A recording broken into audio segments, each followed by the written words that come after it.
Chapter number 11th और chapter name है cash book. तो आज करेंगे कैश बुक कि किस तरीके से कैश बुक प्रिपेयर की जाती है और कैश बुक क्या होती है।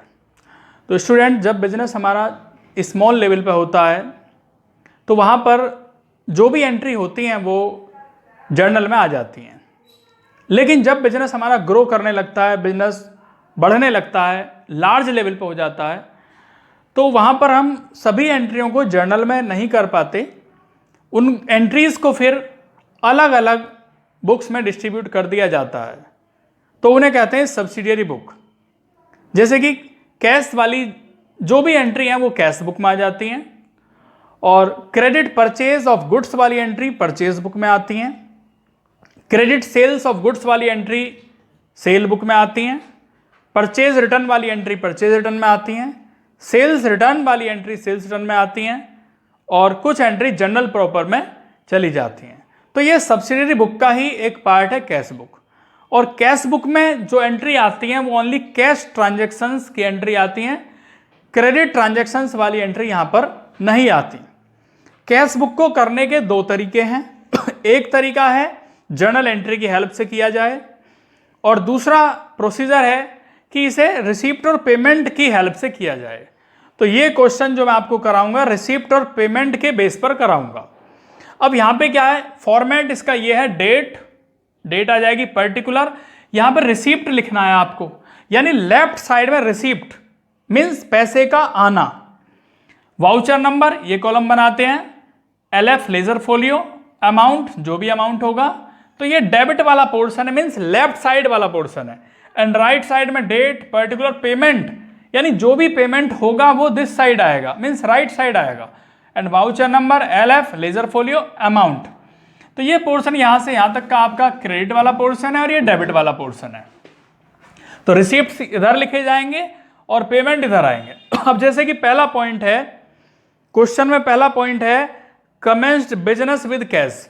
जब हम बिजनेस स्टार्ट करते हैं तो बिजनेस में क्या आया, हमारे पास कैश आया, और वो किसकी फॉर्म में है, कैपिटल की फॉर्म में। तो आप यहां लिखेंगे टू कैपिटल 1 मई 2016। नेक्स्ट है बॉट गुड्स फॉर कैश, हमने परचेज किया, जब परचेज किया तो कैश हमारे पास से चला गया, और कैश जब हमारे पास से चला गया तो उसे इधर लिखेंगे बाय परचेज, यानी पैसे चले गए, और ये डेट है 3 मई। इसके बाद नेक्स्ट है पेड कैरीज। तो कैरीज में क्या, जब हमने कैरीज पे किया इट मीन्स हमारे पास से पैसा चला गया, और पैसे चले गए तो इधर आ जाएगा बाय कैरीज, अमाउंट का जाना इधर। इसके बाद है sold goods for cash. Sold goods for cash means जब हमने कोई चीज सेल की, गुड्स सेल किया तो हमारे पास पैसा आया, means cash account debit to sale, और पैसे आ गए तो आप क्या लिखेंगे, इधर लिखेंगे टू सेल 4 मई। इसके बाद है next receive from Ram. Ram से रिसीव हुआ, तो राम से रिसीव तो पैसे आ रहे हैं हमारे पास, यानी cash account debit to Ram, और पैसे आ रहे हैं तो किधर लिखेंगे टू राम।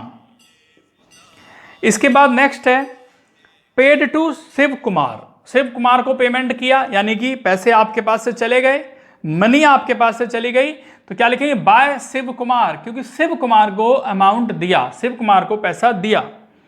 नेक्स्ट आता है 15 मई कैश सेल। कैश सेल किया तो आपके पास पैसा आया, तो पैसा आया, कैश आता क्या लिखते हैं, cash account debit to sale means पैसा आया तो लिखेंगे टू सेल 15 में। नेक्स्ट है 18 purchase furniture for cash for office use. Furniture purchase किया, जब फर्नीचर परचेज किया तो हमारे पास से कैश चला गया, और कैश ज्यादा क्या लिखते हैं बाय फर्नीचर। इसके बाद नेक्स्ट है पेड फॉर एडवर्टीजमेंट। एडवर्टीजमेंट पर हमने खर्चा किया, पेमेंट किया तो पैसे चले गए आपके पास से, लिखेंगे बाय एडवर्टीजमेंट एक्सपेंसेस। इसके बाद नेक्स्ट है purchase goods from Mahesh on credit.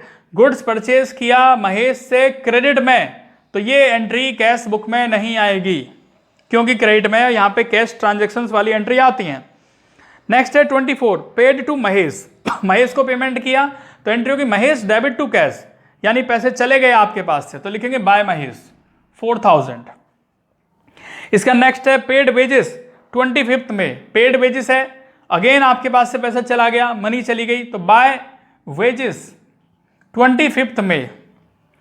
इसके बाद है 27 receive core commission, commission receive हुआ मीन्स पैसे आया आपके पास, कैश आया, तो क्या लिखेंगे cash account debit to commission, तो आना पैसे का आना इधर, पैसे का जाना इधर, ये आ गया आपका। इसके बाद नेक्स्ट है withdraw for personal use, personal use के लिए पैसा निकाला, तो यानी पैसे चले गए हमारे पास से, तो क्या लिखेंगे बाय ड्रॉइंग्स। इसके बाद नेक्स्ट है पेड सैलरी, सैलरी का पेमेंट किया मीन्स आपके पास से पैसा चला गया, लिखेंगे बाय सैलरी। इतना करने के बाद आपको इसे टोटल करना है जैसे लेजर में किया था बिल्कुल सेम। अब देखना ज़्यादा किधर का, ये साइड ज़्यादा है तो लिखेंगे 41,900, ये ज़्यादा है, यही 41,900 यहाँ पर आ जाएगा, और इस 41,900 में से ये सभी पॉइंट माइनस कर दिए जाएंगे यहाँ तक, तो बैलेंस बचता है बाय बैलेंस कैरी डाउन 16,300। जो बैलेंस बचता है मीन्स क्लोजिंग बैलेंस, उसको क्या लिखेंगे by balance carry down means CD short में, और यही कैरी डाउन यहां पर आ जाएगा 1 जून को टू बैलेंस ब्रॉट डाउन, तो इसे बोलते हैं क्लोजिंग बैलेंस और इसको बोलते हैं ओपनिंग बैलेंस। ये क्वेश्चन आपका यहां पर कंप्लीट हुआ। क्वेश्चन स्टार्ट करते हैं कैश बुक का ही।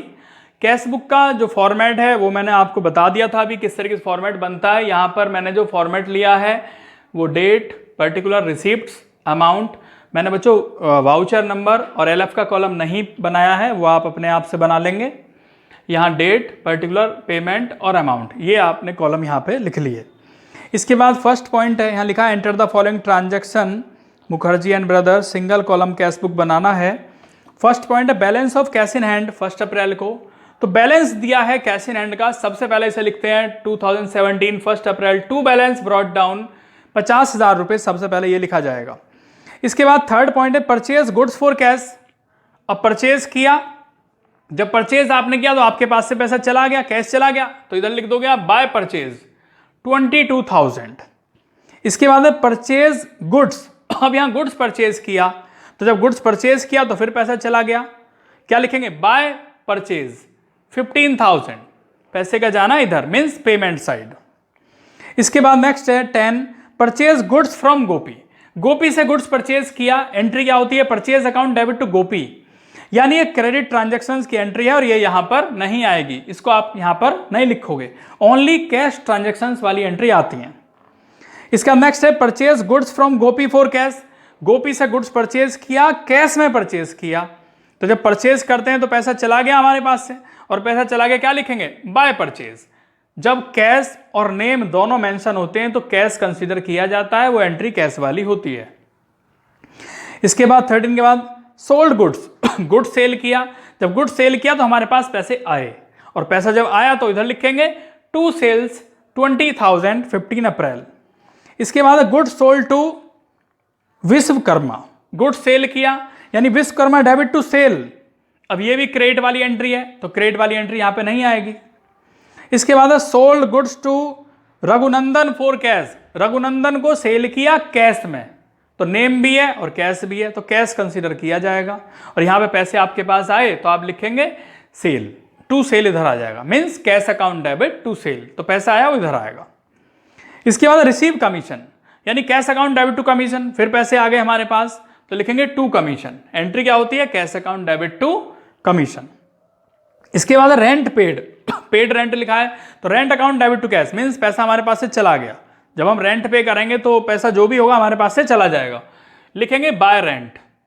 इसके बाद बच्चों आपको टोटल करना है, तो इधर का टोटल बैठता है ज़्यादा है, ये 93,000 बैठता है, और ये 93 इधर लिख लेंगे, और इसमें से ये जो 4 पॉइंट है यहाँ तक इन्हें आप माइनस कर देंगे, और माइनस करने के बाद जो वैल्यू आती है वो आती है 36,000, जो बैलेंस बचा इसे लिखेंगे लास्ट की डेट में, मंथ की last that means 30 April, by balance CD means carry down closing balance, और ये यहाँ पर आ जाएगा, लिखेंगे 1 मई को नेक्स्ट मंथ की first date, to balance brought down 36,000। तो ये क्वेश्चन बच्चों यहाँ पे आपका कंप्लीट हुआ।